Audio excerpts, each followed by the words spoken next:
Hey guys, Ethan Jackson here with Ease Loyalty Lawn Care. Today, sorry, my phone had a low power mode on it. Today we are going to do a 50-hour review of the Kubota Z781i. It's at 70 hours now. I tried filming this video at 50 hours when not like long after I hit it 50-hour mark. But something's wrong with the video file and it's corrupted and all that good stuff. So I can't use it, unfortunately. So I just got to record again and make a new one. So it'll just give me some more talking points on it anyway. So here it is in all its glory. My Kubota Z781i, a.k.a. Wanda, a.k.a. the main mower, a.k.a. the beast of the yard. So we got a 60-inch deck. I'm doing this on the trailer because it's just about out of gas and I haven't been to the gas station this evening. It's got a Kawasaki FX850V EFI, so it's electronically fuel injected, which honestly is a really big fuel saver, and I do like the fuel injected system. There's no carburetor. It always starts up very fast and everything. So we're going to ask ourselves, how many hours does this have? Let's check. We are at 72.6, and like I told you, we are on empty. So, why did I buy this mower? Why did I go orange? I'll answer the why did I go orange question first. If you guys take a look at my logo, my colors are blue, kind of like this, and orange. You could like almost Kubota orange. And that's one reason I like sticking with my colors. I like to have everything looking nice and orderly and good. That's one main reason. Other reason, I got a really great deal on this. And plus, I got 0% financing for, I don't remember how many months. 0%, so I was like, I'm going to keep all my cash. And, because you don't know what's coming up in the future, you know what I'm saying? So this mower was really dirty, and I just gave it a bath at the the car wash. It did okay in certain areas, but like I need look, I sprayed it, but everything we all know car washers aren't the best, but I need to use the Ballard Pro Clean. I think it's what's called the Ballard cleaner, just so that I can get a nice good clean look, because I like keeping my equipment looking nice and spiffy and clean. So like I said, the Kubota Z781i is a commercial. It's okay, so some of you may know, I don't know exactly how to explain this, but Kubota has got a series of zero turns, and this is like their most top tier commercial mower before you get into the really big heavy diesel ones. Like this would be the Laser Z of Exmark, the Turf Tie, or it'd be the Turf, the Cheetah from Skag. This is what this Kubota would be. It is rolling on 24x12s. Yeah, 24x12s. Yeah, 24x12s. You can get the wheels for this. I'm thinking about purchasing them. I have gotten a flat tire already. That is a bummer. We got flat free tires up in the front, of course. And again, over here, no flats over here. It was just on the other side. But you may be asking yourself, did anything break on this mower the whole time? Yes. And it was kind of my fault. At 40 hours, the drive belt, the belt that runs the motors, got shredded because a bunch, let's see if I can do this one-handed here, a bunch of dirt, oh, this is a heavy seat, I forget all the time, a bunch of dirt and grass clippings got built up. Even though I try to blow everything off relatively after every yard, got built up around, I think this one, it was just a huge clod. It felt like a rock, honestly, when they cleaned it off. Got caped up there, and it ate away at the belt, which was a bummer, so I had to get replaced. Thankfully, it's under warranty and all that good stuff, so I don't have to really worry about paying for that. It was just a downer for the day and a time sucker, that's for sure. Under your seat, you got your service intervals, which is pretty cool, I think. Gas tank is does it say it on there? It is, I would say it's 11, I think it's 11 to 15 gallons. I'm guessing it's 11, honestly.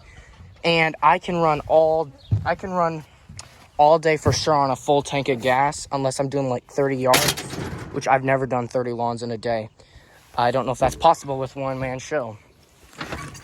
Over on your right side control panels, of course, you got your PTO switch, your key, and this is your throttle, a dial throttle instead of a push and pull, which I really love this dial throttle. It's you're much more sensitive than a push. You can do a lot more with it, is what I'm trying to say. Over here, you got your deck adjustment. I didn't think I would like this plastic deck adjustment, because if you check under here, let's see. right here, you can see the metal components of it. Right there, that silver thing. And then again right in there. And that runs from a rod under here to that twist around, and then messes with the spring and some other stuff.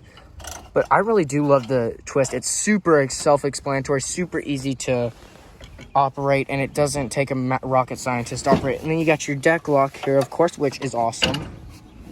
I'm gonna drop the deck down lower so we can really check under it. Go to 1 inch. 1 inch is the lowest you can cut, and 5 inches is the highest you can cut.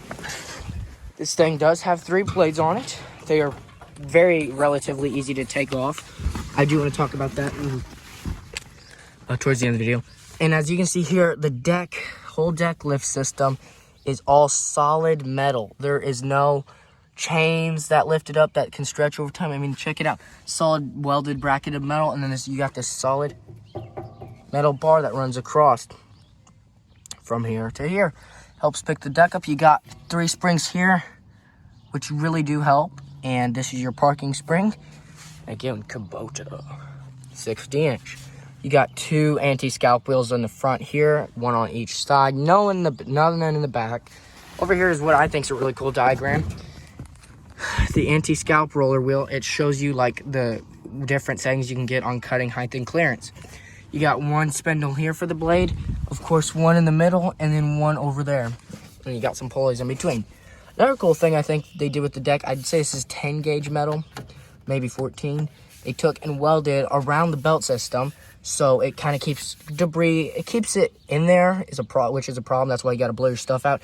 But it also keeps it out of there, which is a plus. This deck, I'm not going to do it, I broke that finger, is a very heavy duty deck. And you can also see it's reinforced here. I mean, this is some thick stuff. Check that out. Something really nice that you're more likely to do on the outside anti-scalp rollers is bend these things. And thankfully, Kubota has thought of that, and it's not welded on like that. But you can take 2 bolts out here and get a whole new bracket for this. So if you ever really do some damage to your anti-scalp rollers, it's not the end of the world, okay? Same with this side over here. This side's got a nice grippable plate to step up onto. Great grip through the front here. And this thing lifts up, of course, and then you can see under there. And then, of course, it does have the diagram for the belt. Never had to replace the deck belt, thankfully, which is also a big plus, you know what I'm saying? Parking brake. This is what I think Kubota does an amazing job with their parking brake design. So right now, handles out, of course, you know, it will start. Parking brake. The parking brake is this one, of course, P. I lift it up, and now you're out of park. To push it back in park, you gotta push this pedal and this one at the same time. And voila, you're in park now. Now, only problem I've had with the parking system is, you can see, it might be the spring. I don't know, maybe it's just my mower. It could be all of them. It's something to check out, I would say, on your Kubota if you have one. Right now, it will not start, even though, or no, maybe it will. Yeah, see, it will start. It thinks it's in park still, because the spring doesn't let this come out. It needs to come out there. Now that I pulled it, it's not going to start. Now it's in park, of course, and it will start. But I always have to, when I first got it, I was always putting the handles in after it started and letting go of the brake, and it would die right as I put the handles in. But I started to realize I had to pull the parking brake out towards me. It's kind of a hassle, not the end of the world at all. A little upgrade I made to this mower is there's these 2 silver metal sliding pieces you can adjust to just kind of help with the speed. Honestly, I take it off, you get about, I took both of them off, very simple to take off. You get about, I'd say, I think I got a speedometer app. Who knows how accurate those things are. I got an extra 1.5 miles to 2 miles speed just by taking those off, which I thought was really cool. This seat, guys, is a very well built Kubota high back. I mean, that's a very high back seat. Nice leather. I think, that's just like stitching cloth and then more leather. I mean, this seat is very, very, very comfortable. Wish I could show you how comfortable it is on video. I mean, this thing, and then of course you got the suspension. It's a suspension seat. So like I said, again, very, very comfortable. You can adjust it how dense you want it and how loose you want it. We got some more instructions here. Warnings, warnings, warnings, more warnings. The stickers are pretty well made. I do see like they're starting to fall off a little here and getting roughed up there. And at least it's the Spanish one. Because I understand English better than I do a little Spanish. The Spanish one is falling off right there, which is a bummer. Okay, now the display, which is, I think, is very cool. You can see operator's manual for an LCD panel instructions, which is this, of course. So you turn it on. You get all these green lights. It's showing my PTO is on right now. Okay, now it's not because on my arms. Okay, so I can't start it now. Once all these lights are green, okay, PTO's not in. Brake is set. Once the brake's set, you're good to go. Left hand or right handle is out. And left handle is in, and then you can't start it. I'm not on the seat, you can't start it. I wish you could start it when you weren't on the seat. That's a thing I think they should work on. Over here, this light will start flashing yellow before you are then. Once that starts flashing, you have 20 minutes before you run out of fuel. This means your engine is getting too hot and you need to stop to let it cool down. Master warning light. Battery needs to be charged. I think that's oil pressure. I could be wrong. I'd have to look at my operator's manual again. Now over here, it means another master warning. I think that's even more of a like a very important warning, like there's something wrong with the engine. This means something with the system, and it'll display a code. And the booklet has all the codes in it, so you know what's wrong. Take it to your Kubota dealer to get service. This right here means you have a service interval coming up that needs to be taken care of. We got your digital fuel tank here. Now over here, now you can see you have a toggle switch. Pushed it to the gas pump side. The higher this is up here, the more fuel efficient you are. The higher this is here, the more power you are sending to the blades. The more power efficient you are being. And then on this side, that is your temperature of the engine, which is awesome to know. I think it is I'm glad they put that on there. So I've never had it go over 1 bar. Never even had it 2 bars, which is cool. Right now I'm on practically empty. Then it'll tell your RPM of your engine, of course, hours. Something I think they should do, because, I mean, I keep my phone on me when I mow, but personally, I think they should put a little clock up there so you know what time it is by looking at the clock instead of having to pull your phone out and stuff. Armrests are adjustable by the seats. So Kubota, put a clock on there next time. Here you got your hydro oil reservoir and another hydro oil reservoir. They're very visible from here. I'd have to see it up again. I'm not going to do that. I'm trying to make this video quick, but of course, me and talking, I always go long. You only have a few grease fittings right here and inside the wheel. Here and inside the wheel. To be honest, I've never greased it. I need to grease it. That's a problem, okay? You have a fuel tank. It's back here to fill up. I wish they would have put it on the other side, because when I want to fill it up, all my vehicles I use are... The tank is on this side, so you have to back it onto the trailer if you want to fill it up the same side. It's, like I said, commercial engine, Kawasaki. It's a 31 horsepower engine with plenty of power in my opinion. Air filter, there's a 2-stage air filter in there, very easy to get to. Roll bar, I have it down, of course. I don't like snagging tree branches. I have done that already. You got a nice seat belt. I only use that when the roll bar is up and I'm on a sketchy hill in my opinion. That'd be the only time I use the seatbelt.